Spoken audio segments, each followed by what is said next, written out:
Non è cosa semplice concludere. Perché? Perché è anche giusto che le cose che sono state dette abbiano il loro peso, cose molto interessanti, anche parole forti sono venute dall'ascoltare i colleghi più giovani, in termini anagrafici, parole come potere, violenza, l'aspetto olfattivo. Mi è risuonato in mente il passo di Lazzaro a proposito dell'odore della morte. Iam fetet, puzza già, diceva San Girolamo. Ma il problema non era quello, il problema era un altro. In una interpretazione ermeneutica, è stata citata poc'anzi l'ermeneutica, la morte è una transizione. E quindi il fetet ha un significato assolutamente riduttivo. Ancora, parole importanti, il nulla assoluto. E qui viene in mente, ma cos'è il nulla assoluto? Siamo nel razionale e pare che il limite del razionale sia il mistero, secondo alcuni filosofi della storia. Ma il mistero quando siamo sul versante del razionale, perché se siamo su quello dell'irrazionale, il nulla assoluto può essere l'assurdo, sempre da filosofi della storia. L'osservazione che è stata fatta poi sulla scienza, ed entro nel merito di quanto ha detto il nostro ospite, il professor Galimberti, l'osservazione sulla scienza è molto intrigante, è corretta. Potremmo immaginare qualche aggiunta kantiana, e cioè la tematica della storicizzazione, cioè la scienza deve essere valida per tutti, ma dobbiamo aggiungere in un dato momento storico e alla luce delle cognizioni di quel tempo. Questo lo dobbiamo aggiungere, perché allora l'essere scienza o meno scienza della psicologia, in questa prospettiva, acquisisce delle possibilità in più, nel senso che noi oggi, con tecniche e strumenti di varia natura della psicologia, siamo sicuramente in grado di avvicinarci di più all'inconoscibile, che è la persona in presa diretta. Kantianamente è inconoscibile. Nessuno di noi può dire io conosco a fondo l'altro, lo conosco tramite i miei strumenti. Questi strumenti sono storicizzabili. A questo punto lo sforzo della psicologia, per carità, difficile, uno sforzo importante di mantenersi sul fronte scientifico, va interpretato anche con bonomia, perché facciamo quello che possiamo con gli strumenti che abbiamo, i nostri occhi, l'osservazione, gli strumenti tipici dell'operare psicologico, oggi rinforzati, qualcuno dice indeboliti, dalle neuroscienze e via e via e via. Siamo scienza sicura, completa, valida per tutti? No, ma non meno di tutte le altre scienze, perché non è un problema solo nostro. Si può essere buoni fisici oggi ed essere considerati in presa diretta non col reale, ma con le rappresentazioni migliori del reale, e però fra qualche tempo fatalmente il nostro sarà l'errore della fisica che in un certo periodo storico era la realtà, e noi come psicologi siamo esattamente sullo stesso fronte, sullo stesso piano. Quando ci chiedono una perizia in un'aula di tribunale, il magistrato non ci chiede di tendere al mistero irrazionale nobile e neanche all'assurdo irrazionale, non dico ignobile, ma d'altro senso.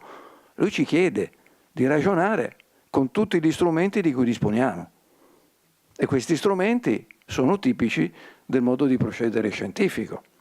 Quindi io colgo con infinito piacere e interesse, e mi permetto di riproporlo a tutti i colleghi da una parte e dall'altra del tavolo, la corretta osservazione del professor Galimberti. Attenzione, siamo ben lontani dal conoscere il reale in presa diretta, è ovvio, però non siamo soli. Cioè non è solo un problema della psicologia, è un problema di tutte le discipline scientifiche, perché nessuno di noi può dire conosco il reale. Conosciamo ciò che del reale ci si manifesta con i nostri strumenti. Siamo deboli, psicologi? Forse più deboli di molte scienze più consolidate, ma sul piano epistemologico siamo esattamente sullo stesso piano. Quindi, bellissima l'osservazione, ricorriamo a tutte le discipline che ci possano aiutare, perché tutte le discipline sono in grado di portare avanti il sapere scientifico. Sui grandi temi, i valori, il significato della vita, eccetera, diciamo che già nel Settecento si era abbastanza chiarito, e più avanti è stato ulteriormente ribadito da generazioni e generazioni di studiosi che i valori sono al di là dell'osservazione scientifica. E qui ci collochiamo su quei fronti che pretendono da noi delle scelte serie, vere, concrete. Mi permetterei di chiudere anche per un omaggio ai misfatti della storia e al bisogno che abbiamo di essere più accoglienti, più umani, più disponibili agli altri. Molti di questi concetti sono stati presenti in questa mattinata e ci hanno arricchito. Stavo rileggendo Bauman a proposito dell'Olocausto e della modernità. In estrema sintesi, dice Bauman, la violenza organizzata contro gli altri è un frutto dell'organizzazione moderna. Uccidere, organizzare il trasferimento delle persone viene fatto rientrare in un processo che in un certo senso assolve la persona. Ognuno è un piccolo elemento di una catena. Eichmann diceva: io facevo andare i treni. Si arriva all'assurdo che chi uccide fisicamente nel campo di sterminio può essere considerato una persona seria, talmente seria da riuscire a fare quello che gli altri non riuscirebbero a fare, perché la catena dell'organizzazione industriale della morte questo richiede. Però c'è un punto che fa sì che Eichmann, che riposi in pace, abbia pagato con l'impiccagione quello che ha fatto. E questo punto è che la catena della società industriale non può basarsi sulla menzogna, e questo è un fatto morale.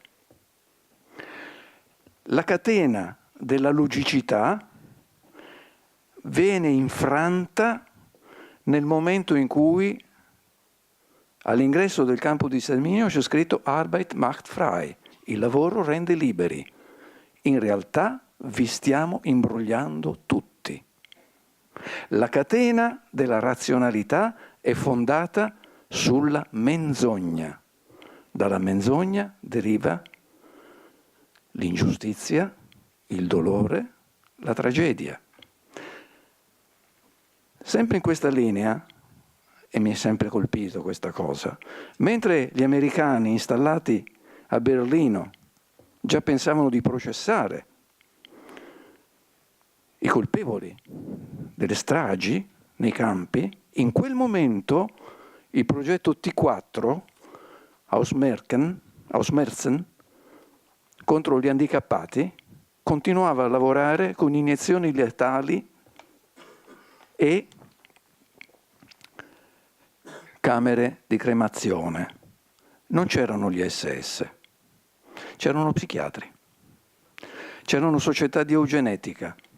La catena era rendere la società migliore. Però, quando moriva un down, una persona diversa, non si scriveva l'abbiamo ucciso, no. Si mandava una lettera alla famiglia con la scritta collasso cardiaco, tacendo che era stato provocato da un'iniezione. Ecco, se c'è un elemento che ci permette di interpretare la storia, i fatti, la catena di comando, lo stesso discorso di Bauman, in termini però anche di vera responsabilità, è morale. La menzogna, questa è la vera ragione dell'impiccagione dei tanti che hanno fatto queste cose, perché sono stati complici di menzogna. E questo è un discorso morale. E allora noi, parafrasando Melville, vi ricorderete, a un certo momento bisogna attaccare la balena per l'ultima volta. C'è un'unica baleniera. La balena le ha distrutte tutte. E allora Mr. Starbuck, si chiama così come quello del caffè, diremo oggi, Mr. Starbuck, il secondo di bordo, sente gli uomini che dicono la balena è il demonio e risponde fermi, noi siamo balenieri, non siamo attrezzati per le dispute teologiche, però siamo niente di meno che balenieri, quindi il nostro dovere è andare a prendere la balena. Giù, sulla barca, signori, e andiamo all'attacco. Naturalmente il male vince e non tornerà nessuno a casa, e neanche Mr. Starbuck. Ma anche quella di Mr. Starbuck è una scelta morale.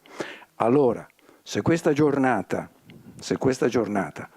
sarà servita a sottolineare che in ogni nostra attività professionale, che sia il DSM-4, che dobbiamo interpretare per aiutarci, magari perché ci piace meno il DSM-5, che sia la necessità di osservare con estrema attenzione, di applicare tecniche di varia natura, riusciamo ad arricchirla con il grande significato morale che ci aiuta a interpretare la nostra e le altre scienze, io credo che potremo tornare a casa contenti. Grazie.